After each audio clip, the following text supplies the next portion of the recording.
Route మారింది, వేషం మారింది, భాష మారింది, సిద్ధాంతము మారింది. ఒకప్పుడు చెగువేరా పేరు వినిపించిన ఆ నోటి నుంచి ఇప్పుడు సనాతనం అనే మాట తప్ప మరో మాట వినబడని పరిస్థితి. అందుకే కంప్లీట్ లెఫ్టిస్ట్ భావజాలం నుంచి ఇప్పుడు పూర్తి రైటిస్ట్గా పవన్ ఎలా మారిపోయారు, తన సిద్ధాంతాలు తన టర్న్లతో ఆయన సభ్య సమాజానికి ఇస్తున్న సందేశం ఏంటి? ఏపీడీపీడీ సీఎం దీనికంటే సనాతన ధర్మ పరిరక్షకుడు అంటే కరెక్టేమో. సరే, హోదా ఏదైనా పరిచయం అక్కర్లేని పేరు అయింది. ఆయనే ఒకప్పుడు రీల్పై పవర్ స్టార్గా ఉండి ఇప్పుడు రియల్గా పవర్లో ఉన్న పవన్ కళ్యాణ్. అలాంటి పవన్ ఇప్పుడు పవనానంద స్వామీజీగా మారిపోయారన్న ప్రచారం జరుగుతోంది. ఆయన వేషధారణ కావచ్చు, మాట తీరు కావచ్చు, ఆయన పూర్తిగా కాషాయాధారిగా మారిపోయారు.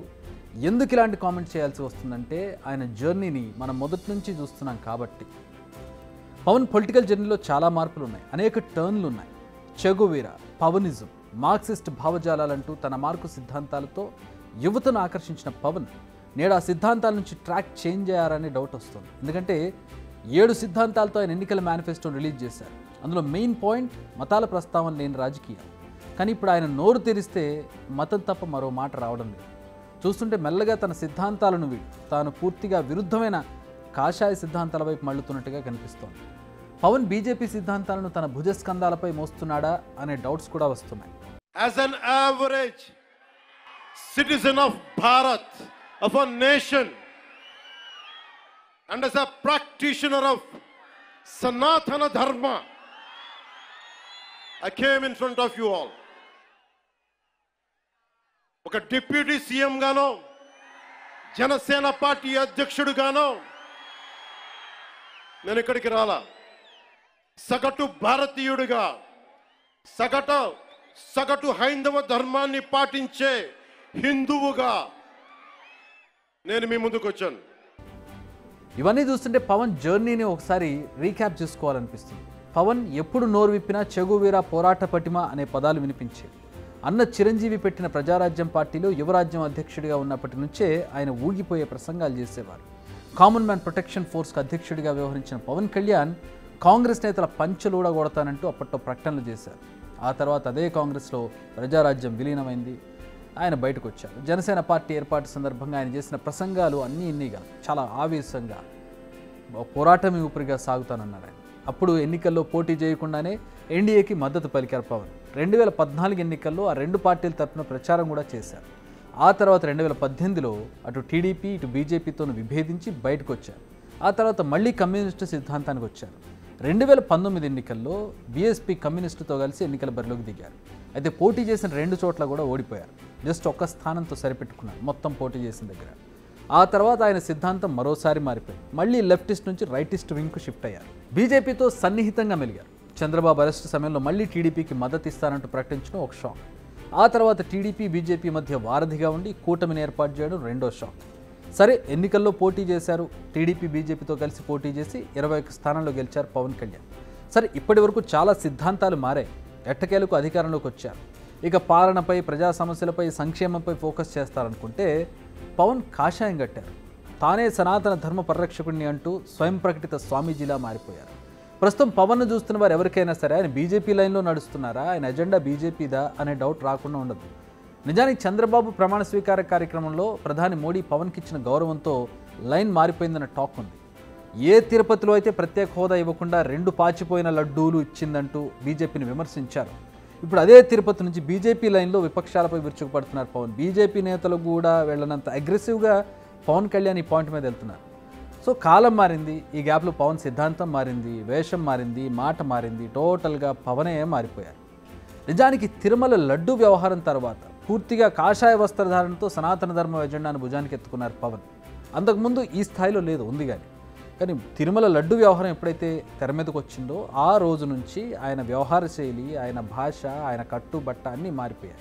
అసలు హిందుత్వానికి తానే బ్రాండ్ అంబాసిడర్ అన్నట్టుగా వ్యవహరిస్తున్నారు. దీంతో రాష్ట్రంలో కొత్త స్వామీజీ వచ్చాడంటూ ఒక సెటైర్ వినిపిస్తోంది వైసీపీ నుంచి. పవన స్వాముల వారు గత 11 రోజులుగా సనాతన ధర్మ పరిరక్షణ దీక్ష వహించి దాని పరిరక్షణ కోసమని నడుం బిగించి దుర్గమెట్లు తుడిచి అనేక వితండమైనటువంటి కార్యక్రమాలను ఈ రోజున ఆయన మాట్లాడటం జరిగింది తిరుపతి సభలో. ఇది ఎలా ఉంది అంటే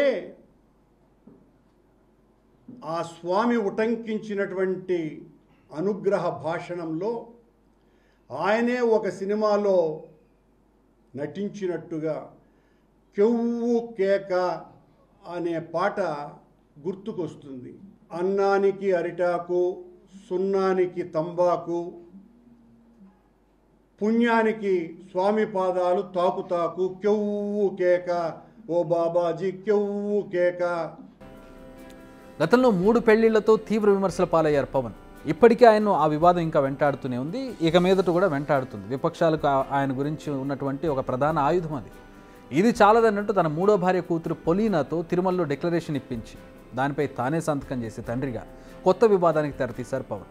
ఒక పక్క సనాతన ధర్మ పరిరక్షకుడిని అంటూ ఇంకోవైపు డిక్లరేషన్పై ఎలా సంతకం చేస్తాడంటూ విమర్శలు ఎదుర్కొంటున్నారు. మాటలు ఒకలా, చేతులు మరోలా. అసలు పవన్కి ఏమైందంటూ జనసేన పార్టీ లోపలే చర్చ జరుగుతోంది. ఇప్పుడు త్వరలో పూర్తిగా పవన్ స్వామీజీగా మారిపోతాడేమోననే భయం కూడా జనసేన కార్యకర్తలు, అంటే కింది స్థాయిలో ఉండే కార్యకర్తల్లో, అభిమానుల్లో కనబడుతుంది. గతంలో చెగోవెరా ఆదర్శాలను చెప్పిన పవన్ ఇప్పుడు అదే నోటితో ప్రవచనాలు చెబుతుంటే చాలామందికి డైజెస్ట్ అవ్వడం లేదు. ఎందుకంటే లెఫ్టిస్ట్ భావజాలం ఉన్న వాళ్ళు చాలామంది పవన్ కళ్యాణ్ వైపు ఆకర్షితులయ్యారు. ఈవెన్ చెగోవెరా ఆదర్శాలు కావచ్చు, ఇతర లెఫ్టిస్ట్ భావజాలం ఉన్న వాళ్ళు పవన్ ఆయన రెవల్యూషనరీ థాట్స్ కానీ, ఆయన మాట్లాడే తీరు కానీ ఇదంతా కూడా చూసి ఆ లెఫ్టిస్ట్ భావజాలం ఉన్న వాళ్ళందరూ కూడా ఇటు సైడ్ ఆకర్షితులైన వాళ్ళు చాలామంది ఉన్నారు. పవన్ అభిమానుల్లో కావచ్చు, జనసేన కార్యకర్తలు. ఇప్పుడు పవన్ ఏకంగా ఈ లైన్ తీసుకోవడంతో వాళ్ళకి డైజెస్ట్ అవ్వడం లేదు. బయట పార్టీ నేతలే కాదు, సొంత పార్టీ కార్యకర్తలే పవన్ కాదు పవనానంద స్వామి అనే స్టేజ్కి వచ్చేసారు వాళ్ళు. పవన్ పార్టీ పోటీ చేసిన 20 స్థానాల్లో అన్నింట్లో గెలిపించారు ప్రజలు. ఆ గెలుపుతో ఆయనకు బాధ్యత పెరిగింది. దీనికి తోడు ఆయన సీఎం తర్వాత సీఎం అంతటి వ్యక్తి. అలాంటి హోదాలో ఉన్న ఆయన ఏం మాట్లాడినా ఆచితూచి మాట్లాడాలి. కానీ ఆయన మాటలు, చేతలు ఊసరి వెళ్ళిలా ఉన్నాయన్న టాక్ వినిపిస్తోంది. అంటే ఒక్కో సందర్భాన్ని బట్టి ఒక్కోలా మారిపోతున్నాయనేది వాళ్ళ ఉద్దేశం. పోనీ సనాతన ధర్మ పరిరక్షణ బాధ్యత ఆయనే చేపట్టాలంటే ఎంతోమంది పీఠాధిపతులు ఉన్నారు, స్వామీజీలు ఉన్నారు. ప్రధానంగా అసలు దానికోసం పుట్టిన పార్టీలే ఉన్నాయి. బీజేపీ నేతలు వాళ్ళు అసలు పోరాటం తెల్లారలేసి చేసే పోరాటాలు వాళ్ళకి అప్పచెప్పొచ్చు, వాళ్ళ మిత్రపక్షంగా ఉన్నారు కాబట్టి. హిందూ సంఘాలు ఉన్నాయి ఇంకో పక్కన, వాళ్ళందరూ ఇప్పుడు ఫెయిల్ అయ్యారా? అందుకే ఇప్పుడు మీరు వచ్చి బాధ్యతను భుజానికి ఎత్తుకున్నారనే ప్రశ్నలు చాలామంది నుంచి వస్తున్నాయి. ప్రజలు ఇవన్నీ గమనించడం లేదనుకోవడం అనేది పొరపాటు. ప్రజలు దీన్ని ఓ రాజకీయ ఎత్తుగడిగా చూస్తున్నారన్న విషయం ఆయనకు అర్థమవుతుందో లేదో అనేది తెలియాల్సి ఉంది. ఇంకా ఒకవేళ అర్థమైనా మళ్ళీ ఎన్నికల వరకు కొత్త సిద్ధాంతంతో వచ్చినా ప్రజలు పెద్దగా పట్టించుకోరనుకుంటున్నారు. ఆయన మదిలో ఆలోచన ఏంటి, ఆయన ఎజెండా ఏంటి, ఆయన విజన్ ఏంటి అనేది ఎప్పటికి తెలుస్తుందో అర్థం కావడం లేదు. బిగ్ టీవీ అవుట్లుక్ కథనాలు నచ్చితే వెంటనే బిగ్ టీవీ ఛానల్ ను సబ్స్క్రైబ్ చేయండి.